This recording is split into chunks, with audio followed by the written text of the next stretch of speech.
Hey there, if you've ever stood on a trail watching a hawk glide past and thought, I wish I could get a clean, close-up shot without spending a fortune on a super telephoto, you're not alone.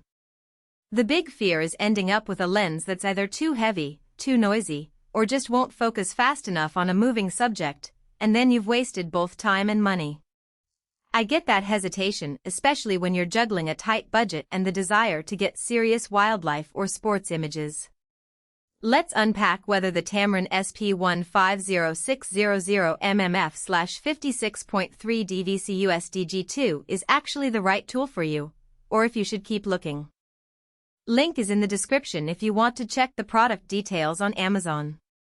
First off, let's talk about what this lens is trying to do.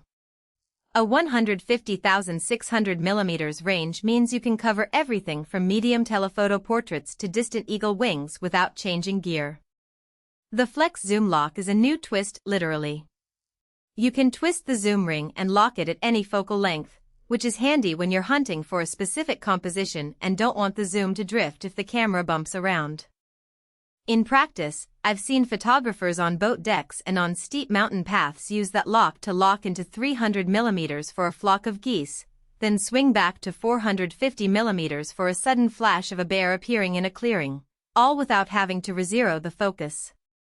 Autofocus has always been a sticky point with supertel lengths, especially when the subject is moving fast and the light is low. Tamron's latest generation claims a noticeably faster AF response, and the results line up with what you'd expect from a lens that's been tuned for moving subjects. In a real-world test on a local 5K race, the lens tracked a runner from the start line to the finish line with just a fraction of a second lag, even as the sunlight shifted from bright to overcast. For a hobbyist who wants to capture that decisive moment without manually hunting focus, that kind of confidence can make the difference between a blurred disappointment and a sharp win. Low light performance is another common worry for long lenses. The maximum aperture of f/56.3 isn't the brightest, but the built-in vibration compensation, VC, steps up a gear. In the highest compensation mode, Tamron advertises 4.5 stops of shake reduction. When I tried it on a dimly lit forest trail at dusk, hand-holding at 400mm with VC enabled let me get a clean shot without a tripod, whereas a comparable lens without VC would have required at least a 2-second exposure to stay sharp. The key is to remember that VC can't replace a solid stance, you still need to brace yourself, but it gives you the breathing room to work in less than ideal light. Now, who really benefits from this lens? If you're a beginner who's still figuring out the basics of composition and exposure, the sheer size and price tag might feel overwhelming. The lens weighs about 2.5 kilograms, so it isn't something you'll comfortably carry for a full day without a sturdy tripod or a dedicated rig.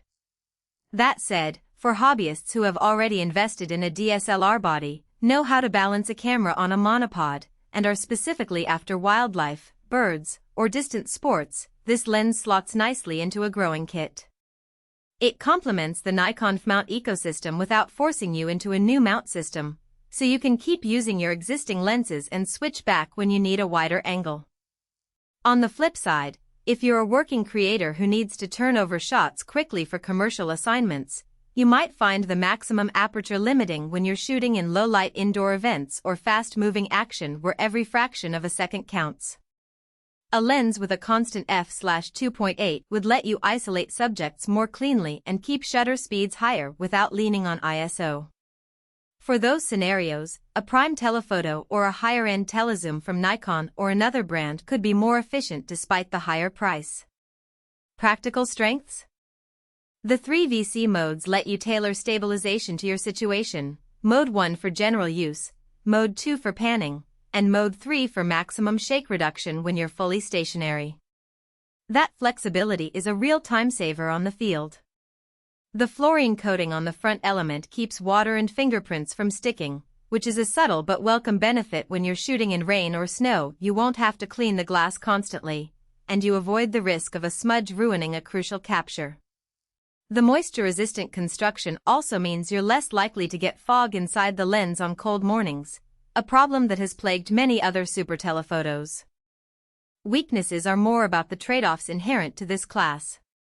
The variable aperture means you lose a stop of light every time you zoom past 300 millimeters, which can be noticeable when you're chasing a bird that suddenly flies farther away. The autofocus motor, while faster, can be a bit noisy, especially at the longer end a quick whir can be.